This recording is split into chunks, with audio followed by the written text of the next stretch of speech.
गाय को क्या वाला दूध चाहिए? अरे भाई इसमें मक्खन है। अरे भाई पागल समझ रहे यार, मक्खन हो दिखाई पड़ता हमें, होता तो पागल समझ रहे हो, हम पढ़े लिखे लोग हैं। अब बताइए दूध में मक्खन है पर उसे नजर नहीं आ रहा। भाई साहब तुझे नजर तब आएगा जब तुझे विधि पता होगी। दूध का दही बनता है, दही का फिर मंथन होता है, और जब मंथन होता है तो फिर आपको ऊपर ही मक्खन के दर्शन हो जाते हैं। फिर आपको अंदर हाथ डालने की भी जरूरत नहीं पड़ती। छाछ छाछ नीचे, मक्खन मक्खन ऊपर। बस जैसे दूध के कण कण में घी विद्यमान है, मक्खन विद्यमान है, ऐसे ही सृष्टि के कण कण में मेरा कन्हैया है। पर दही का जब तक मंथन ना किया जाए मक्खन तक पहुंचना पॉसिबल नहीं है। ऐसे ही जब तक भक्ति ना की जाए, प्रेम ना किया जाए, तब तक उस कृष्ण तक पहुंचना भी संभव नहीं है। प्रेम के मंथन से ही, भक्ति के मंथन से ही परमात्मा रूपी मक्खन प्रकट होता है। भक्तों, भगवान चित स्वरूप है, हम सबके भीतर है। तुलसीदास जी कहते हैं सत्य बराबर तप नहीं, झूठ बराबर पाप, जागे हृदय साच है, प्रभुता के हृदय आप। जिसके हृदय में सत्य है उसके हृदय में ईश्वर है, जिसके हृदय में सत्य नहीं है उसके हृदय में ईश्वर सत्यम ब्रूयात्। ईश्वर का नाम है आनंद। आनंद ही आनंद है। संसार में जो भी आनंद हमें प्राप्त हो रहा है वो ईश्वर का स्वरूप है। करते क्या है भगवान? विश्वोत्पत्त्यादि हेतवे, विश्व की उत्पत्ति करना, पालन करना, ये मेरे कन्हैया का नित्य का काम है। हाँ, ये दुनिया को बनाना, ये दुनिया को बनाना, बना के फिर चलाना, बस इसी का काम है। बड़ा जबरदस्त इसका इंतजाम है। ये दुनिया को बनाना, बना के फिर चलाना, बस इसी का काम है। बड़ा जबरदस्त इसका इंतजाम है। ये कन्हैया का काम है, हमें बनाना, हमें जन्म देना। माँ के गर्भ में 9 महीने तक हमें बनाया, फिर हमें बाहर किया। जब दांत न थे तब दूध दिया। देखिए भगवान की कितनी बढ़िया परवरिश है हमारे लिए। जब दांत न थे तब दूध दियो, अब दांत दियो तो को अन्न भी दे हैं। जल में थल में पशु पक्षिन की सबकी सुधि लेते हैं, तेरे हूँ ले हैं। जान को देते अजान को देते, जहान को देते वो तो को भी दे हैं। रे मन मूर्ख सोच करे क्यों, सोच करे कछु हाथ न आए। जब दांत नहीं थे तब पीने को दूध दिया, अब दांत दिया है तो चिंता ना कर, पेट भर भोजन देगा ही सही। वो भूखा घुमा सकता है पर भूखा किसी को सुला नहीं सकता। ये भगवान का काम है, सृष्टि बनाना, पालन करना। एक रूप में भगवान, विष्णु के रूप में भगवान सृष्टि को हाँ पालित करते हैं, पालन करते हैं। ब्रह्मा रूप में उत्पन्न करते हैं, शिव रूप में संहार करते हैं। तापत्रय विनाशाय कहते हैं जो भगवान की शरण में होता है जीवन में कभी दुख नहीं आता। कोई तन दुखी, कोई मन दुखी, कोई धन बिन रहते उदास, थोड़े थोड़े सब दुखी, सुखी राम के दास। संसार में सब दुखी हैं, कौन सुखी है? केवल भगवान के भक्त, वो सुखी है। इसलिए उनके बन कर रहिए। ऐसे भगवान राधा कृष्ण सहित कृष्ण को, राधा सहित श्री कृष्ण को श्री कृष्णाय वयम नुमः, हम उन्हें नमस्कार करते हैं। बोलिए कृष्ण कन्हैया लाल की।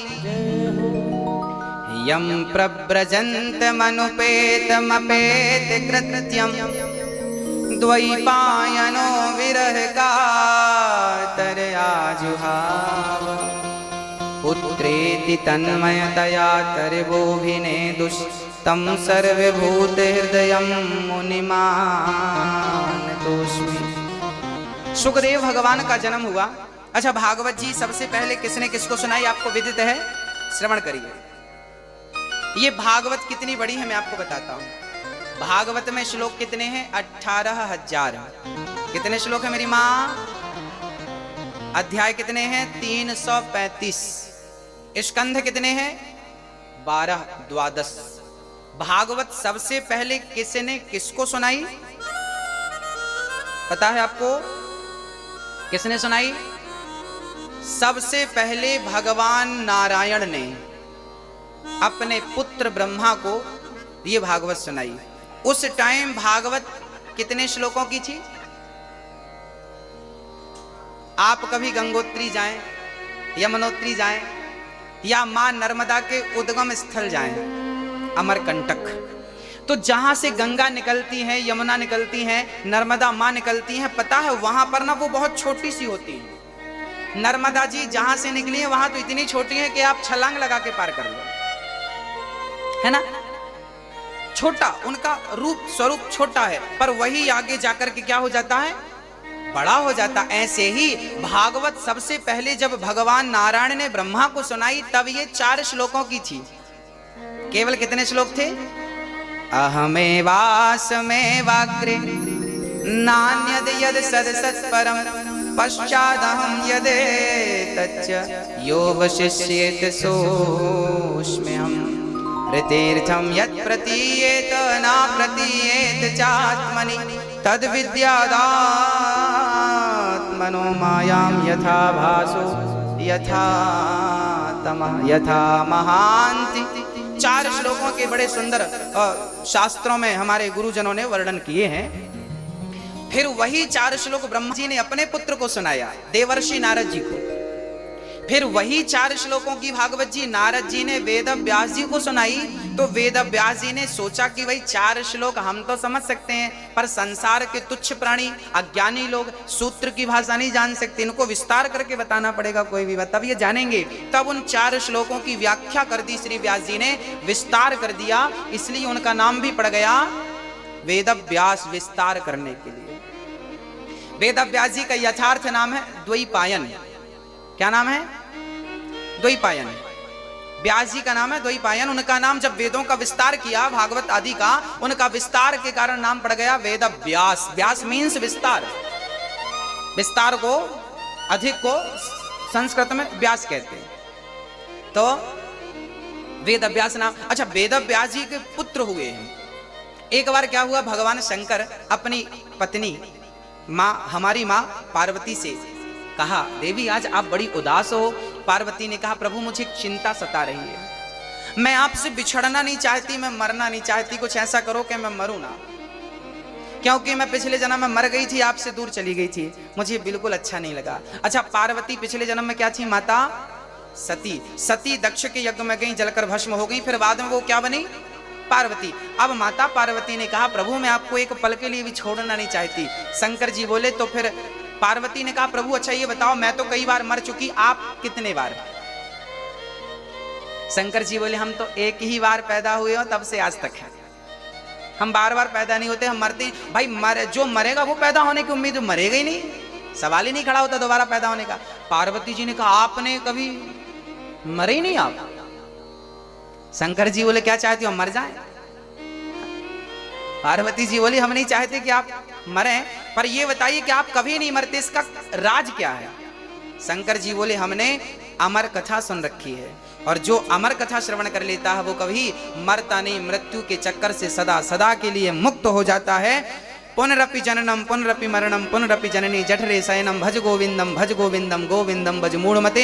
आद्य शंकराचार्य जी ने कहा है कि जो गोविंद का भजन करता है, जो गोविंद की शरण में रहता, भज गोविंदम गोविंदम भज मूढ़मते। मूढ़मते मतलब हम, मूढ़मते मतलब अज्ञानी लोग है, अज्ञानी लोग। तू गोविंद का नाम जप, इसलिए जप ताकि तू यदि जपेगा तो आने जाने के चक्कर से, पुनरपि जननम पुनरपि मरणम, इस चक्कर से सदा सदा के लिए तू मुक्त हो जाएगा।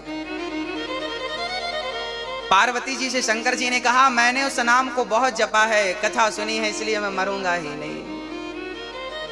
7 दिन बाद राजा परीक्षित से सुखदेव जी ने यही पूछा, राजन क्या आप मरोगे?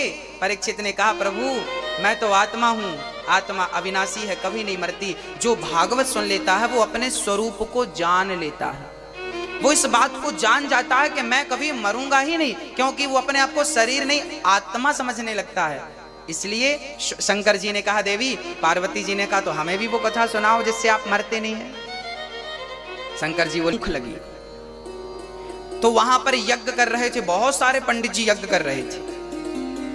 भगवान ने पंडित जी से कहा, पंडित जी हमें भोजन कराइए, बड़ी भूख लगी है। पंडित जी स्वाहा स्वाहा स्वाहा। पंडित जी ने उनको, चूंकि यज्ञ करता ब्राह्मण बोलता नहीं है ना, मौन रह के करना। अब पंडित जी बोल तो नहीं रहे थे, अब बच्चों को अब बच्चे तो बच्चे हैं, खीर रखी थी तो बच्चों ने हाथ डाल दिया यज्ञशाला में। अब पंडित जी ने जो लाठी उठाई और दौड़ा, सारे बच्चे भागे, कन्हैया जी भागे। कन्हैया बोले लाला आज तो भूखी रहनो पड़े, पंडित जी तो कुछ ना देवे। अब पंडित जी स्वाहा स्वाहा किसके लिए कर रहे हैं? भगवान को खिलाने के लिए, और खास भगवान खुद चल कर आया तो लठ मार के भगा दिया। अब यज्ञ करने वाले पंडितों की पंडितानी थी, कहते ना माँ के अंदर बड़ी ममता होती है, वो पंडितानी देख रही थी कि बच्चे बड़े भूखे और बड़े सुंदर हैं और इन बच्चों को भोजन। अब पंडितानी ने जल्दी से बच्चों को, बेटा यहाँ आओ यहाँ आओ। अब पंडितानियों ने बुलाया और जल्दी से बढ़िया खीर बनाई और बढ़िया हलवा बनाया, बढ़िया पूड़ी बनाई, और ठाकुर जी को गोद पर बिठा के, यज्ञ करने वाले वो स्वाहा ही स्वाहा करते रह गए, और इन्होंने तो बढ़िया गोद पर बिठा के जगत के पालनहार को खिलाया अपने हाथ से। अब पंडित जी ने देखा मेरी पंडितानी खिला रही है, अभी आता हूं, खैर नहीं तेरी। अब पंडितानी ने घूंघट कर लिया, उस तरफ देखेंगे नहीं। और पंडितानियों ने बड़े प्यार से मेरे कन्हैया के लिए भोजन बनाया और भोजन कराया। और जब भोजन करके जाने लगे भगवान, तो जिस जगह पर पंडितानियों ने भगवान को गोद पर बिठाकर भोजन कराया था, उसी मंदिर का नाम है भरतौड़ मंदिर, जो 84 कोष की यात्रा में आज या कल आपको दर्शन होगा। वो जगह, फिर वो कथा भागवत में आएगी 10वें स्कंध में, आपको सुनाऊंगा एक बारी और। पंडितों को फिर दर्शन भगवान ने नहीं दिया। फिर वो जब भगवान चले गए, तब हवन करते ब्राह्मणों को आकाशवाणी हुई, अरे पंडितों, जिसके लिए तुम हवन कर रहे हो वो तो तुम्हारे द्वारे पर आया, तुमने डांट कर भगा दिया। अब तो सारे पंडित रोने लगे, प्रभु अपराध हो गया, हम आपको पहचान नहीं सके, बड़ी गलती हो गई, क्या करें प्रभु। तब भगवान ने कहा अपनी पत्नियों का दर्शन करो, तुम्हारी पत्नियों का दर्शन करोगे तो तुम्हारी पत्नियों में ही अब भगवान का दर्शन होगा। तब वो पंडित लोग जाकर अपनी पत्नियों का दर्शन किया कि तेरी गोद सफल हो गई, जो तेरी गोद में आज जगत का पालनहार बैठ गया, और तेरे वो हाथ सफल हो गए जिन हाथों से तूने जगत के पालनहार को भोजन करा दिया। तब अपनी पत्नियों का दर्शन किया। भगवान को फिर भी दर्शन, भगवान का दर्शन नहीं हुआ पंडितों को फिर। आप कितना भी यज्ञ कर लो, कितना भी कुछ कर लो, पर आपके भीतर प्रेम नहीं है, क्योंकि मिला ही न रघुपति बिनु अनुरागा, कि ये जोग जप ज्ञान विरागा। हाँ हाँ, आज यमुना पूजन के साथ हम लोग यात्रा उठाएंगे। यमुना पूजन के बाद हम बेलवन लक्ष्मी मंदिर चलेंगे, माट भांडीर वन चलेंगे, बंसीवट चलेंगे। बंसीवट कौन सा वट है जानते हैं? बंसीवट में जहां पर भगवान ने बंसी बजा करके भक्तों को, गोपियों का आवाहन किया था। और मधुवन, मधुवन वही वन है जहां पर प्रहलाद, ध्रुव जी ने तपस्या की थी। ध्रुव जी ने 6 महीने तपस्या की और भगवान को पाया था। वो ध्रुव जी की तपस्या स्थल, तपस्थली वहां पर है, मैं आपको दर्शन कराऊंगा। ये सारे दर्शन जो हैं आपको करा करके, और फिर वही हम आपको समझाते रहेंगे कि ये दर्शन की ये महिमा है, ये दर्शन इसलिए हुआ। फिर उनका विस्तार कल की कथा में, कल के सत्य में करेंगे। बोलिए भक्त वत्सल भगवान की। अब श्री पार्वती मैया, ये सुखदेव भगवान जी राधा रानी के चरणों के दास थे। जब राधा जी लीला करने आई तो राधा जी से तोते ने कहा कि माँ मैं भी आपके साथ चलना चाहता हूँ। राधा जी बोली आप जाएंगे तो वहां पर आपका भी कोई कार्य नहीं है, जब मैं लीला पूरी करके आऊं तब आप जाना। जब राधा रानी लीला पूरी करके चली गई, उसके बाद श्री सुखदेव जी आए और यहाँ पर जो शंकर जी पार्वती को जहां पर कथा सुना रहे थे, सुखदेव जी बैठे थे। शंकर जी ने पार्वती को कथा सुनाई, पार्वती जी ने आंख बंद करके कथा सुनी, उन्हें निद्रा आ गई, पार्वती जी सोने लगी। अच्छा, शर्त ये थी कि आप सो रही हो कि सुन रही हो इसकी जानकारी कैसे लगेगी? तो हुंका देना था। एक राजा था, आप भी हुंका देती जाओ, नहीं तो फिर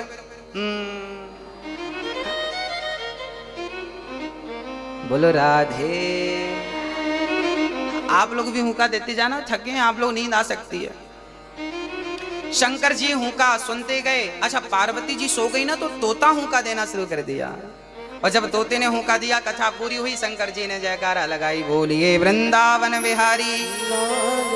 अब उनकी नींद खुली। पार्वती जी ने कहा स्वामी जी आगे क्या हुआ, फिर क्या हुआ? शंकर जी ने कहा कथा तो पूरी हो गई, आप कहाँ थी? मैं सो गई थी। अच्छा, तो फिर हुंका तो बराबर मिला, जवाब किसने दिया? अब शंकर जी ने पलट कर देखा तो तोता बैठा था। शंकर जी ने त्रिशूल निकाला, चोरी से तुमने कथा सुनी, त्रिशूल निकाल कर दौड़े। व्यास जी की पत्नी मासिक धर्म से निवृत्त होकर के अपने केस सुलझा रही थी। वो तोता दौड़ता हुआ आया, उड़ता हुआ, और माँ के गर्भ में व्यास जी की पत्नी के मुख से गर्भ में चला गया। शंकर जी ने कहा देवी हमारा चोर तुमने अंदर स्थान दिया है, अपने गर्भ में जल्दी से निकालो। व्यास जी की पत्नी ने कहा शंकर जी आपका चोरी क्या हो गया? आपके पास ऐसा क्या है कि कोई चुराएगा? चोर सारे मंदिरों में जाते हैं, शंकर जी के मंदिर में नहीं जाते। चोरों को शंकर जी के मंदिर में मिलेगा ही नहीं। और शंकर जी भी बड़े भोले भाले हैं। एक बार एक चोर शंकर जी के मंदिर में पहुंच गया, कुछ नहीं मिला तो शंकर जी के ऊपर घंटा लटक रहा था, टन टन टन बड़ा। चोर को लगा यार इसको बेचूंगा तो मिल जाएगा 2-4 हजार रुपए। अब घंटा निकालने लगा, पर शंकर जी के ऊपर कोई चेयर वगैरह नहीं थी कि पांव चढ़ के निकाले। अब कुछ था नहीं तो उसने शंकर जी की पिंडी पर, शिवलिंग पर, शंकर जी पर खड़ा हो गया और शंकर जी के ऊपर खड़ा होकर घंटा उतारने लगा। तो शंकर जी प्रकट हो गए, बेटा दुनिया पुष्प चढ़ाती है, आज तूने अपने आप को चढ़ा दिया, मैं बहुत प्रसन्न हूं, बोल क्या चाहता है? पर चोर की बुद्धि भी भ्रष्ट थी। चोर ने कहा कुछ नहीं चाहते, घंटा उतरवा दो बस, ये घंटे पे हाथ लगवाओ तो ये उतर जाए, तो 2-4 हजार का काम बने। जो सत्संगी नहीं है उससे मांगना भी नहीं आता, याद रखिएगा। मांगना भी सबको नहीं आता, पता है? हम लोग तुच्छ सी चीजें मांगते हैं। भगवान के सामने, भगवान के दरबार में जाकर कभी छोटी छोटी चीजें नहीं मांगनी चाहिए। क्या मांगना चाहिए? हाँ मैया, क्या मांगना चाहिए? भगवान से कभी कुछ नहीं मांगना चाहिए। कन्हैया हम तुझसे मांगने नहीं आए, हम तुझसे तुझको मांगने आए हैं, आपसे आपको मांगने आए हैं। हम आपसे चाहते हैं, आपको चाहते हैं, आपसे नहीं चाहते। हम आपसे क्या करेंगे चाह करके? हमें कोई चाह नहीं, इच्छा नहीं।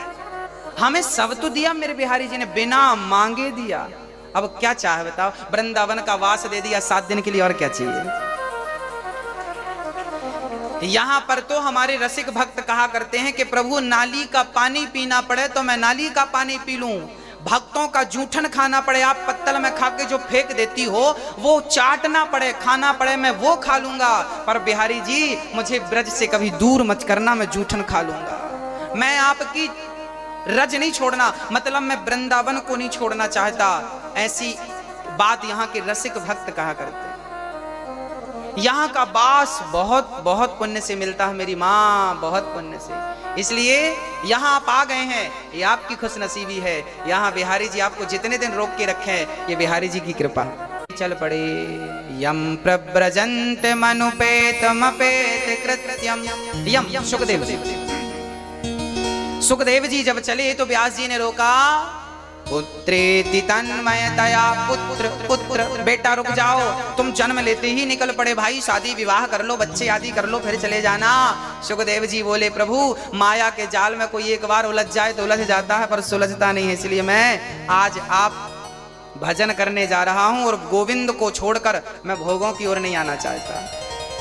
कुछ स्त्रियां वहां पर निर्वस्त्र होकर स्नान कर रही थी, देवांगनाएं। जब सुखदेव जी वहां से निकले उन्हें लज्जा नहीं आई, परंतु व्यास जी जब वहां से निकले तो गोपियों ने वस्त्र धारण कर लिए। व्यास जी ने कहा वाह मेरा जवान बेटा गया, तुम्हें लज्जा नहीं आई और मुझे देखकर लज्जित होती हो। तब उन कन्याओं ने कहा सुखदेव व्यास जी आपके पुत्र को यह भी नहीं पता कि स्त्री और पुरुष में भेद क्या है, आपको सब पता है। इस संसार में ब्रह्मा की सृष्टि में केवल सुखदेव जी एक ऐसे थे जिन्होंने काम क्रोध को जीत रखा था। आज हमारी एक मैया नाराज हो गई, गुरुजी 2 घंटे हो गए हमें खड़े, कोई सुनवाई नहीं हो रही है, हम जा रहे हैं वापस, हम जा रहे हैं।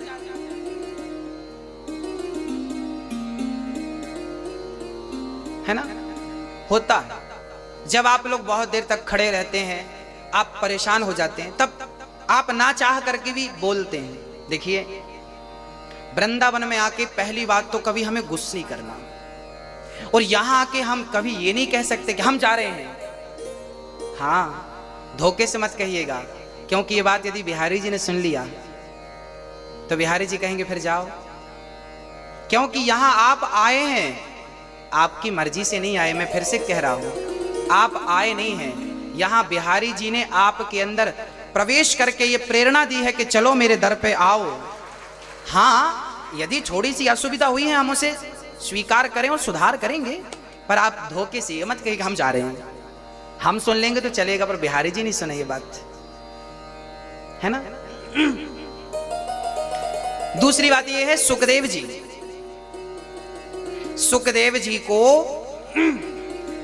जी को राजा जनक के द्वार पे भेजा गया था। सुखदेव जी द्वार पर गए, द्वारपालों ने रोक दिया, चल खड़ा रहे। सुखदेव जी खड़े रहे, वहीं बैठ गए। सुखदेव जी बोले राजा साहब से मिलना है, कब मिलेंगे? बोले राजा साहब तो कल मिलेंगे। कोई बात नहीं, सुखदेव जी बैठ गए, वहां चिंतन करने लगे। कल फिर उठे, अब राजा साहब मिलेंगे? नहीं नहीं नहीं, आज नहीं मिलेंगे, कल मिलेंगे। भक्तों, शास्त्रों में लिखा है कि सुखदेव जी को 7 दिन तक द्वार पर बिठाया रखा, ना पानी मिला ना भोजन मिला। क्यों? क्योंकि सुखदेव जी को व्यास जी ने भागवत पढ़ाया। तो व्यास जी को लगा मैं अपने बेटे को भागवत तो पढ़ाऊंगा, क्या मेरा बेटा भागवत पढ़ने के योग्य है? क्या भागवत ये राजा परीक्षित को सुनाएगा तो क्या कथावाचक के योग्य है? क्या ये कथावाचक बन सकता है? क्या ये कथा सुनाने के योग्य है? क्या कथा पढ़ने, समझने, सीखने के योग्य है? तब पिता स्वयं व्यास जी ने अपने पुत्र सुखदेव जी को भेजा और जनक से कहा कि आप मिलना मत, मैं इसकी परीक्षा ले रहा हूं। 7 दिन तक द्वारपालों ने जलील किया सुखदेव जी को। यहाँ बैठ, यहाँ नहीं, चल यहाँ बैठ। 7 दिन तक जलील किया, खाना पीना कुछ नहीं। पर धन्य है सुखदेव जी कि उन 7 दिन में इतनी सी भी गुस्सा, इतना सा भी क्रोध नहीं आया। अब व्यास जी समझ गए कि मेरा बेटा कथा सुनाने और सुनने के योग्य है। देखिए, कथा सुनने का योग भी सब नहीं है, याद रखिए। आप लोग सुन रहे हैं, आप ईश्वर की कृपा है, पर कथा सुनने के योग्य कौन है? सुनाने की काबिलियत किसके अंदर है? जिसके अंदर गंभीरता हो, सहनशीलता हो। हाँ, ये नहीं कि हम आए और हम बस गुस्सा करने ना। शांति, समुद्र कभी अपनी मर्यादा नहीं छोड़ता, हमें भी अपनी शांति की मर्यादा, शांति का परिचय नहीं छोड़ना चाहिए। सुखदेव जी 7 दिन के बाद जब राजा जनक से मिले, वार्तालाप हुई, कोई शिकायत नहीं कि साहब हम 7 दिन से खड़े रहे आपके द्वार पे, हम मिले ही नहीं और हम जा रहे हैं, तो मत मिलो ना। ये लक्षण नहीं है। ये हम तुच्छ लोग हैं ना, हमें बात बात पर गुस्सा आता है, क्रोध आता है। मैं समझता हूं कि आप थके हैं, आप दूर से आए हैं, आपको भी फ्रेश होना है, रेडी होना है, तैयार होना है, जरूरी है। नित्य की क्रियाएं तो जरूरी है, पर वो सारी सुविधाएं हम थोड़ा नजर डालें, यहां वहां पूछे, सब कुछ मिलेगा, सब कुछ मिलेगा। पर आप जीवन में, यहां नहीं, मैं 7 दिन की बात नहीं कर रहा हूं, आप अपने घर पे भी अपने बच्चों के साथ, पति और पत्नी के साथ भी कभी अपने धैर्य को खोइए मत। जीवन में क्रोध कब आता है? क्रोध किसे आता है? जिसने धैर्य को खो दिया, उसे क्या आएगा? क्या आएगा? क्रोध आएगा। जिसने धैर्य रखा, श्रद्धा और सबूरी, श्रद्धा ईश्वर पे क्या हो? श्रद्धा हो और सब्र हो। कहते हैं ना, सब्र का फल क्या होता है? हाँ, उस मिठास तक तब पहुंचेंगे जब सब्र रखेंगे। माता शबरी ने कितने वर्षों तक जंगल में झाड़ू लगाई, माता शबरी ने, और रोज रोज ऐसे ऐसे देखती। माता शबरी कहती, बोल बोल बोल कागा। माता शबरी कहती कि बोल कौआ, मेरे राम कब आएंगे? हो बोल बोल बोल कागा, राम कब आएंगे? शबरी की झुपड़ी आके भाग खुल जाएंगे। सबरी राम की सेवा क्या करती थी? झाड़ू लगाकर अपने गुरु जी के बर्तन धुलती थी, गुरु जी के चरणों की सेवा। जिस रास्ते से गुरु निकलते झाड़ू लगा देती। वो राम को नहीं जानती थी पर गुरु को जानती थी, और गुरु को जान गई तो गुरु ने राम तक पहुंचा दिया। यही गुरु का काम है। जो गुरु तक पहुंच जाता है वो राम तक पहुंच जाता है। इसलिए जीवन में गुरु की आवश्यकता होती है, क्योंकि गुरु तक शबरी पहुंची तो राम तक पहुंची। माता शबरी को राम तक किसने पहुंचाया? मतंग मुनि ने। आपके गुरु का नाम क्या था? जब गुरु जी मरने लगे, जिस दिन राम जी का वनवास हुआ उस दिन मतंग मुनि ने अपना शरीर पूरा किया। पर मतंग जी जब जाने लगे तो माता शबरी बोली, गुरु जी कहाँ जा? देखो शबरी कितनी भोली थी, वो ये भी नहीं जानती थी कि मरना क्या होता। गुरु जी मरने लगे, सब बोली गुरु जी जा रहे हैं, सब रोने लगे। गुरु जी, अब शबरी आई और गुरु जी कहाँ जा रहे हैं? बेटी हम जा रहे हैं। गुरु जी हमें भी ले चलो। शबरी कहती, गुरु जी हमें भी साथ ले चलो। गुरुजी बोले, बेटी अभी तू मत जा, अभी मैं जा रहा हूँ। सबरी बोली, प्रभु गुरुजी मेरे तो माई बाप आप हो और आप ही चले गए, मैं किसके भरोसे रहूंगी, मैं कैसे रहूंगी प्रभु? तब गुरुजी ने कहा, सबरी तू अपनी कुटिया पर रहना और बस रोज झाड़ू लगाकर राम का रास्ता साफ करते रहना, वो राम आएंगे। शबरी बोली कि आएंगे तो मैं पहचानूंगी कैसे गुरुजी? गुरुजी ने कहा, दो भाई होंगे, एक गोरा होगा एक सांवला होगा और दोनों के हाथ में धनुष और बाण होंगे। आप जब जिसको देखना और जिसको देखने से नेत्रों में जल आ जाए, प्रेम उमड़ जाए, समझ लेना कि वही मंजिल है जहां तुम्हें पहुंचना है, वही राघव है। और शबरी माता झाड़ू लगाती और गुरु के वचनों पर विश्वास कर लिया कि गुरु ने कहा है तो आएंगे जरूर। बस क्या कहा है? गुरु ने कहा है तो आएंगे जरूर। बस सब भूल गई, दुनिया को छोड़ दिया, बस झाड़ू लगाने का गुरुजी ने कहा है। झाड़ू लगाती और राम का वही चिंतन। गुरुजी ने कहा सांवले हैं, धनुष बाण है, तो वो सांवले रंग का चिंतन करती, धनुष बाण का चिंतन करती और बस वो देखती बुढ़ापा आ गया। आज जब साधु संतों के बीच में राम जी पहुंचे, साधुओं ने कहा, प्रभु आप हमारी कुटिया में चरण रखो। राम जी ने कहा, पहले मेरी सबरी माता का घर बता दो। शबरी माता कहाँ है? पहले मैं उनकी कुटिया पे जाऊंगा। जो बड़े बड़े तपस्वी संत थे, जिनको अपनी तपस्या का अहंकार था, आज उनका अहंकार नष्ट हो गया कि भगवान तपस्वियों के घर नहीं, प्रेमियों के घर पहले जाया करते हैं। इसलिए इतनी कृपा सांवरे बनाए रखना,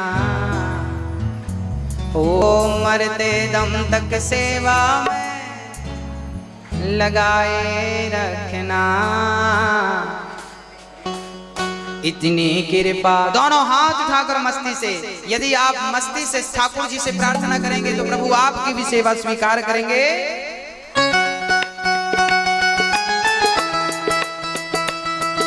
दोनों हाथ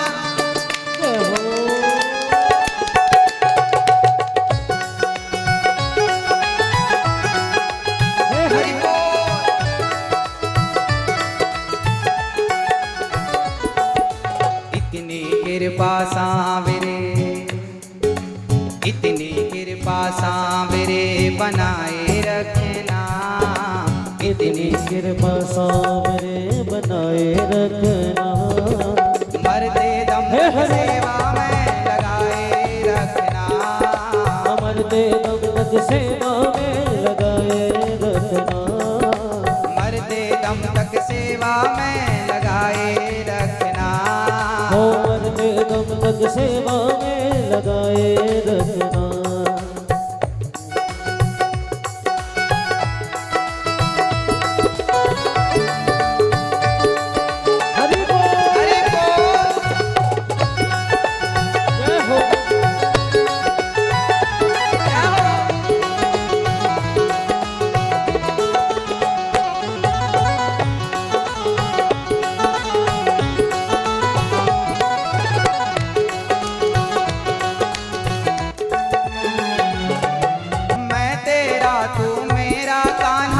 राजी मैं राजी, मैं तेरा तू मेरा कान्हा, तू राजी मैं राजी। हे कन्हैया,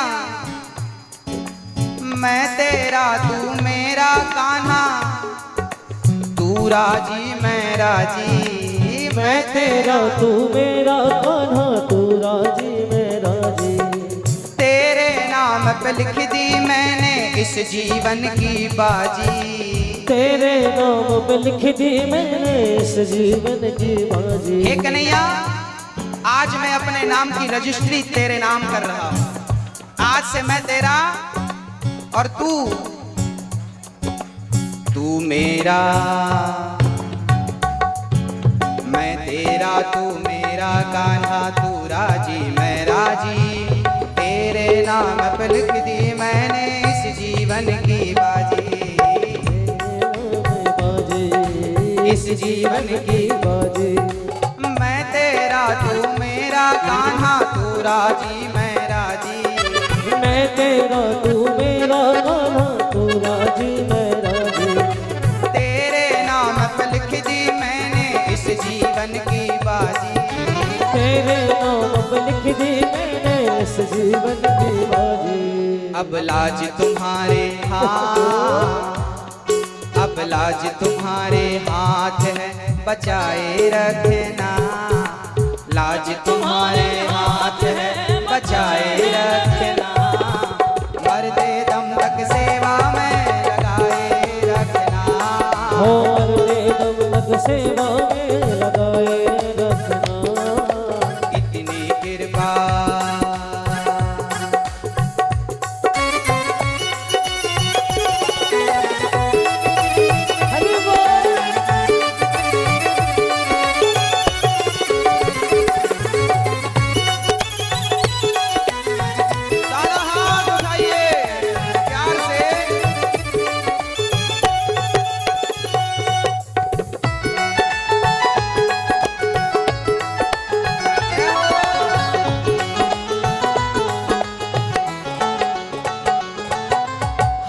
जोड़ मैं करूं प्रार्थना भूल कभी ना जाना।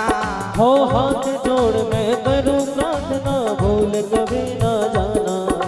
तेरे दर पर बना रहे बस मेरा आना जाना।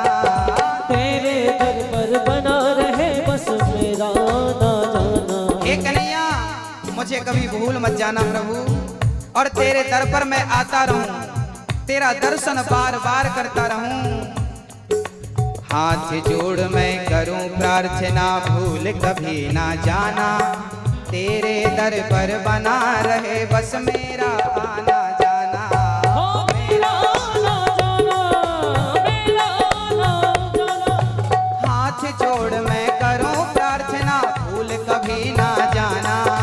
हाथ जोड़ मैं करूं प्रार्थना भूल कभी ना जाना। तेरे दर पर बना रहे बस मेरा आना जाना। तेरे दर पर बना रहे बस मेरा आना जाना। दिन भर दिन ये सिलसिला बढ़ाए रखना। दिन पर दिन ये सिलसिला बढ़ाए रखना। मरते दम तक सेवा में लगाए रखना। मरते दम तक सेवा में लगाए रखना। और कन्हैया से प्रार्थना क्या है? जन्म जन्म तक तेरा मेरा साथ कभी ना छूटे। जन्म जन्म तक तेरा मेरा साथ कभी ना छूटे। छूट जाए सांसों की लड़ियां नाम कभी ना छूटे। छूट जाए सांसों की लड़ियां नाम कभी ना छूटे। जन्म जन्म तक तेरा मेरा साथ कभी ना छूटे। जन्म जन्म तक तेरा मेरा साथ कभी ना छूटे। छूट जाए सांसों की लड़ियां नाम कभी ना छूटे। हो नाम कभी ना छूटे, नाम कभी ना छूटे। जन्म जन्म तक तेरा मेरा साथ कभी ना छूटे। जन्म जन्म तक तेरा मेरा साथ कभी ना छूटे। छूट जाए सांसों की लड़ियां नाम कभी ना छूटे। छूट जाए सांसों की लड़ियां नाम कभी ना छूटे। गोदी में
वत्सल भगवान की